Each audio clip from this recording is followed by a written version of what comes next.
രേണുവിന് ക്യാൻസറാണ് എന്ന് രേണു പുറത്ത് പറഞ്ഞതിന് ശേഷം സീക്രട്ട് ഏജൻ്റ് എന്ന സായി കൃഷ്ണ ഉണ്ടെങ്കിൽ ഒരു വീഡിയോ ചെയ്തിട്ടുണ്ടായിരുന്നു. ആ ഒരു വീഡിയോയിൽ താനുണ്ടെങ്കിൽ രേണുവിനെ ഹെൽപ്പ് ചെയ്യും എന്നുള്ള രീതിയിൽ പറഞ്ഞിട്ടുണ്ടായിരുന്നു.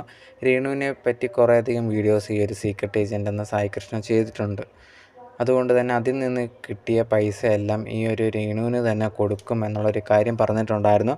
അതിനുശേഷം കുറച്ച് നാളുകളായിട്ട് അതിനെപ്പറ്റി വലിയ വിവരമോ കാര്യങ്ങളോ ഒന്നും ഇല്ലായിരുന്നു. അത് കഴിഞ്ഞിട്ടാണ് കഴിഞ്ഞ ദിവസം ഇതേ കണക്ക് രേണു സുധി ഒരു സ്റ്റോറി ഇട്ടിട്ടുണ്ടായിരുന്നു. ആ ഒരു സ്റ്റോറിക്കകത്ത് ഇതേ കണക്ക് സായി കൃഷ്ണ വീട്ടിൽ വന്നിരുന്നു, പൈസ കൊടുത്തിരുന്നു, അത് വെച്ചിട്ടൊരു AC വാങ്ങിച്ചിട്ടുണ്ട് എന്നുള്ള രീതിയിൽ പറഞ്ഞിട്ടുണ്ടായിരുന്നത്.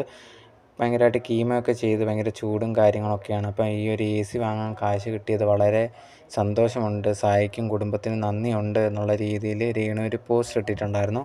ആ ഒരു പോസ്റ്റ് ഇട്ടതിന് പിന്നാലെ കുറേയധികം പേര് സായിക്ക് നന്ദി പറഞ്ഞൊക്കെ മെസ്സേജൊക്കെ ഇടുന്നുണ്ടായിരുന്നു. പക്ഷേ മറ്റു ചിലരുണ്ട്, ഇതിലും നെഗറ്റീവ് കണ്ടുപിടിക്കാൻ നടക്കുന്ന കുറേയധികം പേരുണ്ട്. അങ്ങനെ കുറേയധികം പേരുണ്ടെങ്കിൽ ഈ സായി എന്തിനാണ് ഇങ്ങനെയൊക്കെ ചെയ്തത്, ഇത് പറഞ്ഞിട്ട് ചെയ്യേണ്ട കാര്യം എന്താണ്, ഇതൊക്കെ ചുമ്മാ ആൾക്കാരെ കാണിക്കാൻ വേണ്ടിയാണ് എന്നുള്ള രീതിയിൽ പറഞ്ഞ് അതിൽ നെഗറ്റീവ് കണ്ടുപിടിക്കുന്ന കുറേയധികം പേരുണ്ട്.